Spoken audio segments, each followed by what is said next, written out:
पहले ये सुनसान गांव जो पहाड़ियों में बसा हुआ है कुछ इस तरह दिखता था। और क्योंकि ये गांव ग्वाटेमाला जंगलों के बीचों बीच बसा हुआ है, एक ऐसा ट्रॉपिकल एरिया जहां गर्मियों में भारी तूफानी बारिश होती है, तब इनमें से कई घर ऐसी भयानक परिस्थितियों के आगे टिक नहीं पाते और यहाँ के लोगों पर अपने परिवार की सुरक्षा के लिए घरों को बार बार बनाने का दबाव पड़ जाता है। हालांकि ग्वाटेमाला सिटी यहाँ से बस 4 घंटों की दूरी पर है और वो इस गांव से बिल्कुल अलग है। वहाँ पक्के बने हुए मार्केट्स और काम मिलने के कई सारे मौके हैं और यही दूरी हम कम करना चाहते हैं।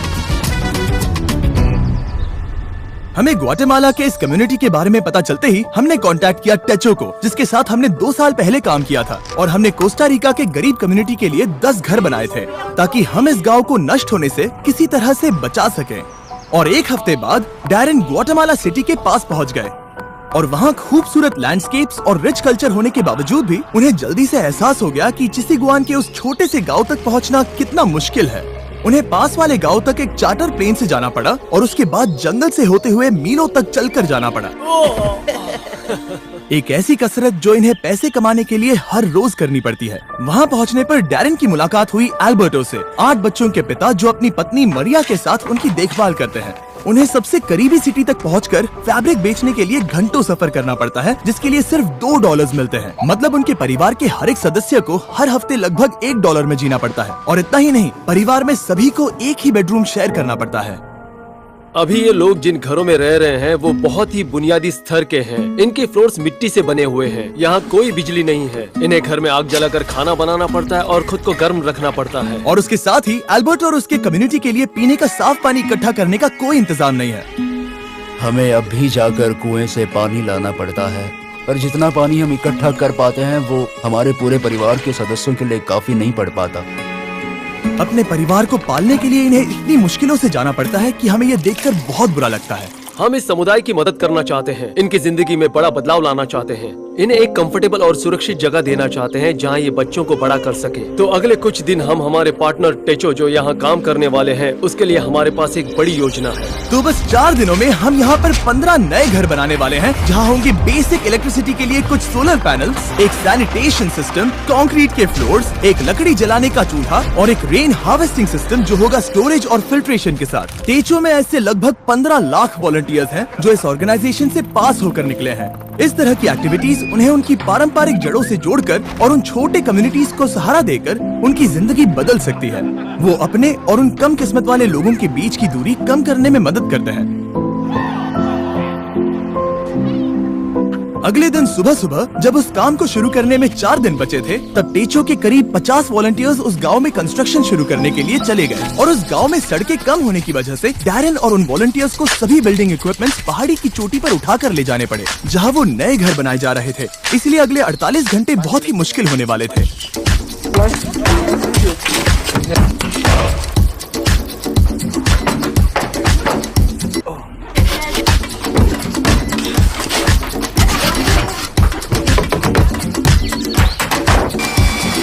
बस 2 ही दिनों में उन्होंने घर के कंस्ट्रक्शंस बनाने पूरे कर लिए थे। हालांकि बचे हुए सिर्फ 48 घंटों में अब भी उनके वाटर कलेक्शन सिस्टम के लिए इरिगेशन पाइप्स लगाने और प्लम्बिंग करना बाकी था।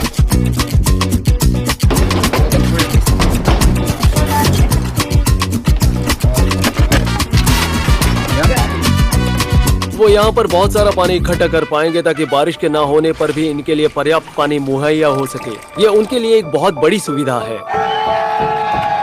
मैंने कभी डैरेन की क्षमता पर शक नहीं किया, पर नहीं होता।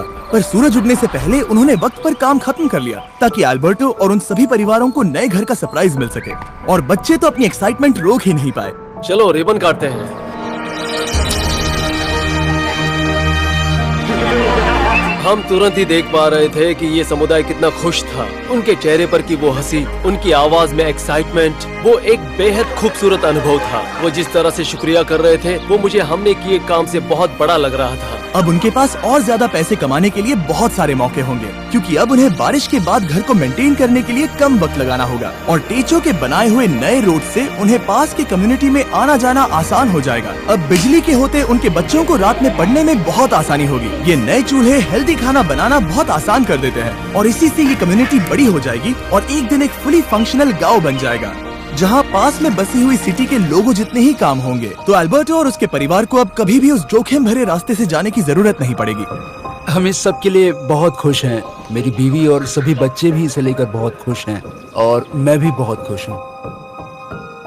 और इसके बाद भी हमारे पास इस कम्युनिटी के लिए और एक सरप्राइज है, पर उसे दिखाने से पहले मैं आपको इस वीडियो के स्पॉन्सर के बारे में बताना चाहता हूँ, ड्रैगन सिटी। इस प्रोजेक्ट को स्पॉन्सर करने के बावजूद ड्रैगन सिटी होस्ट कर रहा है एक फिलैंथ्रोपी वीक चैलेंज जो जनवरी 21 से लेकर 28 तक रहेगा। विनर्स टेचो के लिए पॉइंट्स अर्न कर सकते हैं एक इलेक्ट्रिक और एक फ्लेम पेरेंट को ब्रीड करके, और हर 50,000 पॉइंट्स अर्न होने पर ड्रैगन सिटी टेचो.us को $100 डोनेट करेंगे ताकि लैटिन अमेरिका में शेल्टर्स बनाने में मदद कर सके, जिसका डोनेशन गोल है $20,000। और हाँ, इसमें custom mister beast runner island 24 जनवरी से शुरू होने वाला है, जहां आप सभी मिस्टर बीस्ट ड्रैगन्स को इन गेम ऑफर से पा सकते हैं। पर अगर आपको मेरे ड्रैगन्स पसंद नहीं है तो आप हजारों ड्रैगन्स में से भी चुन सकते हैं। फिक्र मत करो, मुझे बुरा नहीं लगेगा जब तक आप सब्सक्राइब करते हैं। ड्रैगन सिटी डाउनलोड करने के लिए डिस्क्रिप्शन के लिंक पर क्लिक करें या फिर इस QR कोड को स्कैन करें, जिसमें होगा special starter pack 15,000 food, 30,000 gold, 10 James, और ज्वाइन करें 20 फिलैंथ्रोपी वीक एक ड्रैगन मास्टर बनकर।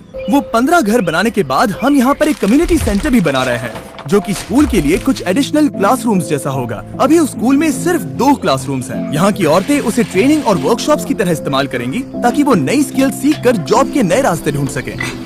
इस गांव के लोगों ने हमारे लिए अपने घरों को खुला कर दिया, अपने दिलों को खुला किया और साथ ही में अपने समुदाय को भी खुला किया, और उसका हमें इस समुदाय में रहकर एहसास हुआ। इस वीडियो के लिए आपका सपोर्ट मायने रखता है। उम्मीद है आपको मजा आया होगा। हमेशा की तरह आप सभी की आंखें इस वीडियो को देखकर लोगों की मदद करती हैं, पर आपकी उंगलियां भी मदद कर सकती हैं उस सब्सक्राइब बटन को दबाकर। तो जल्दी दबाइए और कमेंट्स में हमें बताइए, और जो भी सब्सक्राइब नहीं करेगा उन पर गुस्सा करिएगा। गुस्सा करिए लेकिन प्यार से, क्योंकि हमें पॉजिटिविटी पसंद है। पर हाँ, उन सबसे सब्सक्राइब जरूर करवाइए। बाय। एना की प्यार भरी याद में हमें सपोर्ट करने के लिए शुक्रिया।